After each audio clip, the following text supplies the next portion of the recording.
Welcome back. इस video में हम डिस्कस करने जा रहे हैं कि फ्रेम बाय फ्रेम एनिमेशन क्या होती है। देन हम डिस्कस करने जा रहे हैं कि इंटरपोलेशन क्या होती है और ये किस तरह फ्रेम बाय फ्रेम एनिमेशन से डिफरेंट होती है। और देन हम की फ्रेम्स, इन बिटवीन्स, ट्वीन्स ये हम डिस्कस करेंगे और फिर ये भी बताएंगे कि कट आउट एनिमेशन क्या होती है, उसमें रिगिंग का क्या रोल होता है और किस तरह ये इंटरपोलेशन कट आउट एनिमेशन या रिग्ड बेस एनिमेशन की बुनियाद बनती है। तो चलें स्टार्ट करते हैं। तो सबसे पहले हम डिस्कस कर लेते हैं कि फ्रेम बाय फ्रेम एनिमेशन क्या होती है। फ्रेम बाय फ्रेम एनिमेशन एक ऐसी एनिमेशन होती है जिसमें आप हर फ्रेम के ऊपर या हर दूसरे या तीसरे फ्रेम के ऊपर हाथों से ड्राइंग बनाते हैं, खुद बनाते हैं ड्राइंग। आपकी हर नई ड्राइंग पिछली ड्राइंग से थोड़ा सा मुख्तलिफ होती है और जब आप इन ड्राइंग्स को तरतीब से टाइमलाइन के ऊपर रखते हैं और जब प्ले करते हैं तो आपको लगता है कि ये एनिमेशन यहाँ पे हो रही होती है। इसको हम फ्रेम बाय फ्रेम एनिमेशन कह रहे होते हैं कि हर फ्रेम के ऊपर आपने एक ड्रॉ किया, पहली ड्राइंग दूसरी ड्राइंग से मुख्तलिफ है और आपने सीक्वेंस में यहाँ पे रख दिया। देखिए ये आपके सामने एनिमेट हो रहा है। इसको हम फ्रेम बाय फ्रेम एनिमेशन कह रहे होते हैं। जितने भी हमारे पुराने कार्टून्स हैं, टॉम एंड जेरी, वो सारे के सारे फ्रेम बाय फ्रेम बने हुए हैं। हर फ्रेम के ऊपर या हर दूसरे या तीसरे फ्रेम के ऊपर उन्होंने एक नई ड्राइंग बनाई है जो कि पिछली ड्राइंग से थोड़ी सी मुख्तलिफ है। तो यहाँ पे मैंने 20 फ्रेम्स को ड्रॉ किया है। यहाँ पे मेरे पास 20 ड्राइंग्स मौजूद हैं बिकॉज हर फ्रेम के ऊपर एक नई ड्राइंग है। तो जब इनको तरतीब से हम चलाते हैं तो हमें लगता है कि ये एनिमेशन हो रही है। हर फ्रेम के ऊपर जो ड्राइंग मौजूद है वो एक ही ड्राइंग है, वो साकिन है, लेकिन जब उनको हम तरतीब से चलाते हैं तो हमें लगता है कि फ्रेम बाय फ्रेम एनिमेशन हो रही है। अभी फ्रेम बाय फ्रेम के मुतालिक आपको कुछ चीज़ें पता होनी चाहिए। पहली है कि ड्राइंग के बगैर ये एनिमेशन बन ही नहीं सकती बिकॉज आपने हर फ्रेम के ऊपर जाके एक नई ड्राइंग बनानी है जो पिछली ड्राइंग से थोड़ी सी मुख्तलिफ है और अगर आपके पास ड्राइंग की स्किल्स नहीं है तो आप ये एनिमेशन बिल्कुल नहीं कर सकते। तो ड्राइंग का होना यहाँ पे मस्ट है। इसके अलावा ये बहुत ज़्यादा टाइम कंज्यूमिंग है और बहुत ज़्यादा लेबर इंटेंसिव है। इसका ये मतलब कि आपको एक छोटा सा सीन बनाने के लिए उसमें बहुत ज़्यादा ऑफ कोर्स ड्राइंग्स होंगी तो आपको बहुत ज़्यादा टाइम लगेगा और बहुत ज़्यादा लोग भी दरकार होंगे। आप खुद अगर करना चाहें तो वो शायद महीनों बाद एक प्रोजेक्ट करेंगे आप, तो टाइम भी बहुत ज़्यादा लगता है, बहुत ज़्यादा काम करना पड़ता है। इस वजह से ये स्लो होती है। इन दो खामियों के बावजूद इसका एक ऐसा फीचर है जिसकी वजह से ये आज तक बहुत ज़्यादा रिस्पेक्ट दिया जाता है इसको और बहुत ज़्यादा ये मशहूर है। वो ये फीचर है कि ये बहुत ज़्यादा रियलिस्टिक होती है, ये बहुत ज़्यादा नेचुरल होती है, ये ऑर्गेनिक होती है। ये बिल्कुल आप जो हकीकत के करीब तरीन बना सकते हैं वो फ्रेम बाय फ्रेम एनिमेशन के जरिए मुमकिन होता है। आप बहुत ज़्यादा एक्सप्रेशन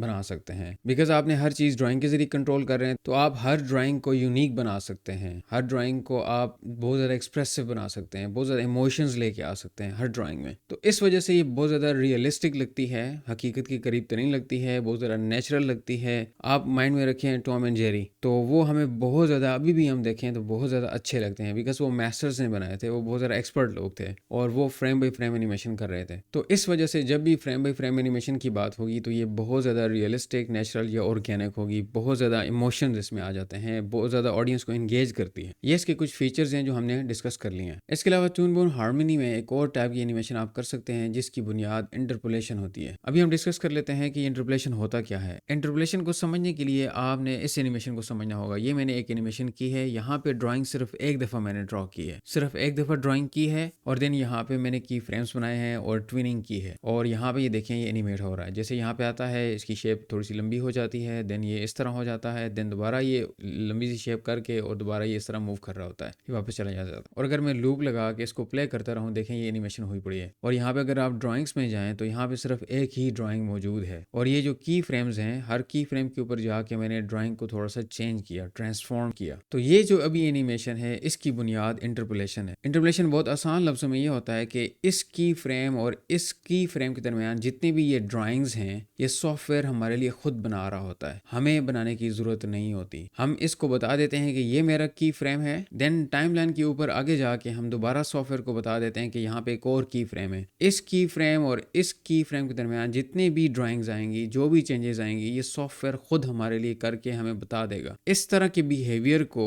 इंटरपोलेशन कह रहे होते हैं। ये सॉफ्टवेयर हमारे लिए खुद कर रहा होता है। और कोई भी ऐसी एनिमेशन जो कि इंटरपोलेशन के ऊपर डिपेंड कर रही होगी उसमें आपको जस्ट की फ्रेम्स लगाने होंगे। दरमियान वाले जितने भी इन बिटवीन्स होते हैं या ट्विन्स होती हैं वो सॉफ्टवेयर खुद ही देख लेता है। आजकल जितनी भी एनिमेशन के सॉफ्टवेयर हैं उनमें ये एबिलिटी होती है कि वो इंटरपोलेट कर सकते हैं। आफ्टर इफेक्ट्स, मोहो, कार्टून एनिमेटर और भी बहुत ज़्यादा हैं जहाँ पे ये सॉफ्टवेयर खुद ही कैलकुलेट कर लेता है कि मुझे इस की फ्रेम और इस की फ्रेम के दरमियान कितनी चेंजेस लेके आनी है। वो हमारे लिए ये दरमियान वाली ड्राइंग्स खुद ही बना देता है। तो ये दूसरी टाइप की एनिमेशन है जो कि इंटरपोलेशन के ऊपर बेस कर रही होती है। ये भी आप टून बूम हार्मनी में कर सकते हैं। ये इंटरपोलेशन के ज़रिए मैंने एनिमेशन कैसे की है मैं भी आपको ये करके दिखाता हूँ। मैं इसको कर देता हूँ पॉज। यहाँ पे मैं एक और ड्राइंग ले लेता हूँ। इसका मैं 1 2 3 मैंने नाम रख दिया। अभी मैं फ्रेम 1 के ऊपर आ गया हूँ। मैं यहाँ से सर्कल लेके यहाँ पे शिफ्ट दबा के एक सर्कल ड्रॉ कर लेता हूँ। ये मेरा सर्कल ड्रॉ हो गया। पेन टूल सेलेक्ट करके इसमें मैं ब्लू कलर लेके इसके अंदर ब्लू कलर कर देता हूँ। ये मेरी एक ड्राइंग बन चुकी है। मुझे यहाँ पे ये नजर आ रही है। ये फ्रेम 1 के ऊपर मौजूद है। अभी मैं फ्रेम 20 तक इसका एक्सपोजर बढ़ा देता हूँ कि कितनी देर मुझे ये स्क्रीन पे विजिबल रहे। F5 दबाऊंगा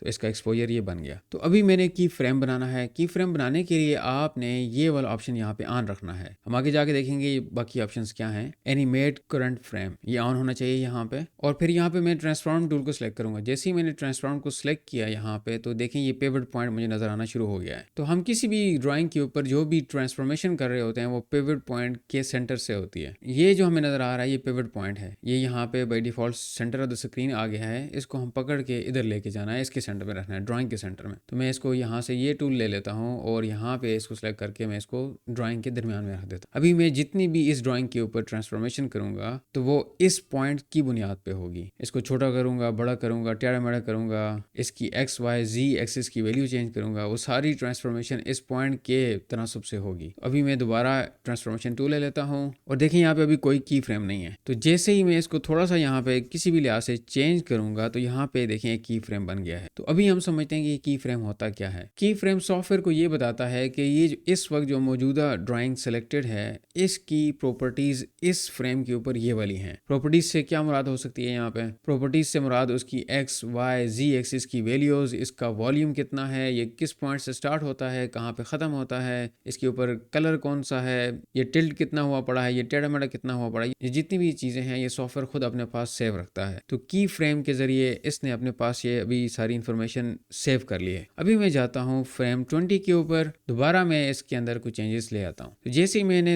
इसको छोड़ा देखें यहाँ पे एक और की फ्रेम लग गया है और दरमियान में एक लाइन भी लग गई है। इसका ये मतलब है कि ये की फ्रेम और ये की फ्रेम आपस में कनेक्टेड हैं। तो अभी मैं जाता हूँ फ्रेम 10 के ऊपर और इसको पकड़ के मैं नीचे ले आता हूँ। अब शिफ्ट दबा के करेंगे तो बिल्कुल स्ट्रेट लाइन में लेके आएंगे। मैंने शिफ्ट नहीं दबाया तो जैसे ही मैंने यहाँ पे ला के छोड़ा तो देखें यहाँ पे एक और की फ्रेम लग चुका है। अगर अभी मैं इसको प्ले करूँ तो देखें इसके ऊपर एनिमेशन लग चुकी है। और ये जो एनिमेशन की है हमने इंटरपोलेशन के जरिए की है कि सॉफ्टवेयर ने हमारे इन बिटवीन सारे खुद लगा दिए हैं। अभी हमने डिस्कस किया कि इंटरपोलेशन की जो एनिमेशन होती है वो की फ्रेम के ऊपर बेस कर रही होती है। की फ्रेम सॉफ्टवेयर को ये बताता है कि टाइम लाइन के ऊपर ये जो सिलेक्टेड ड्राइंग है इसकी इस फ्रेम के ऊपर ये प्रॉपर्टीज हैं, तो ये अपने अंदर इंफॉर्मेशन सेव कर लेता है। और जब हम आगे जाके दोबारा इसके अंदर चेंजेस लेके आते हैं वो दोबारा से चीजें सेव कर लेता है। और देन हमारे पास ये जो लाइन है इस दरमियान के जो फ्रेम्स हैं इनको हम इन बिटवीन्स कह रहे होते हैं। पुराने जमाने में एक सॉफ्टवेयर था फ्लैश जिसको आजकल हम एडोब एनिमेट कह रहे होते हैं। उन्होंने ये इन बिटवीन से ये वर्ड ट्वीन निकाला और इसको इन्होंने ट्वीन कह दिया। इन बिटवीन को इन्होंने ट्वीन कर दिया आसानी के लिए। तो ट्वीनिंग आजकल एक स्टैंडर्ड टर्म बन चुकी है एनिमेशन के लिए जो कि हम इस्तेमाल कर रहे होते हैं। तो ट्वीनिंग का बहुत आसान लफ्ज़ों में ये मतलब है कि इस फ्रेम और इस फ्रेम के दरमियान जितनी भी इन बिटवीन्स हैं, जितनी भी दरमियान वाली ड्राइंग्स हैं वो सॉफ्टवेयर हमारे लिए खुद बना रहा होगा। इसको हम ट्वीनिंग कह रहे होते हैं। हम सॉफ्टवेयर को सिर्फ की फ्रेम बता देते हैं कि ये मेरा मेन की फ्रेम है, इसकी ये प्रॉपर्टीज हैं। देन मैं आगे जाके कहीं और उसके एक और की फ्रेम के बारे में बता देता हूँ। दरमियान में जितने भी काम करने हैं सॉफ्टवेयर खुद ही कैलकुलेशन करके हमारे लिए ड्राइंग्स या इन बिटवीन्स या ट्वीन्स बना रहा होता है। तो ये यहाँ पे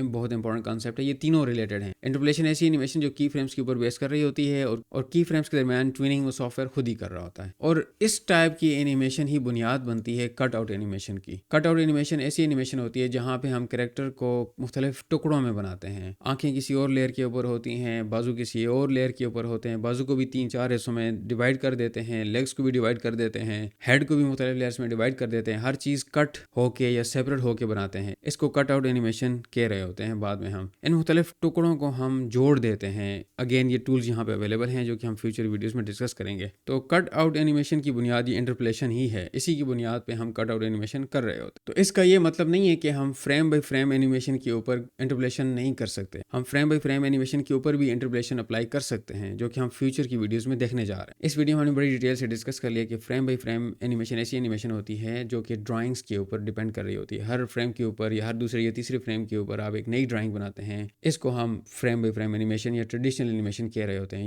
या इसको हैंड ड्रॉन एनिमेशन भी कभी कभी कहा जाता है। देन दूसरी टाइप की एनिमेशन जो आजकल के सॉफ्टवेयर में अवेलेबल होती है इसको इंटरपोलेशन कहते हैं जो कि की फ्रेम के ऊपर बेस कर रही होती है। हर की फ्रेम दूसरी की फ्रेम से थोड़ा डिफरेंट होता है। यहाँ पे ड्राइंग्स थी, यहाँ पे की फ्रेम्स आ गए, और दरमियान में जितनी भी इन बिटवीन्स होती हैं या ट्विन्स होती हैं वो सॉफ्टवेयर हमारे लिए खुद बना देता है। और जितनी भी कट आउट एनिमेशन या रिग्ड बेस एनिमेशन है उसकी बुनियाद इंटरपोलेशन ही होती है। और हमने ये भी डिस्कस किया कि इंटरपोलेशन सिर्फ और सिर्फ कट आउट एनिमेशन या रिग्ड बेस एनिमेशन के लिए नहीं होती, बल्कि ये फ्रेम बाय फ्रेम एनिमेशन के ऊपर भी अप्लाई हो सकती है। तो ये कैसे अप्लाई हो सकती है, इसके लिए एक स्पेशल किस्म की लेयर होती है या टूल होता है जिसको हम पैक बोलते हैं, जो कि हमारी नेक्स्ट वीडियो का टॉपिक है। तो मिलते हैं नेक्स्ट वीडियो में। See you in the next video.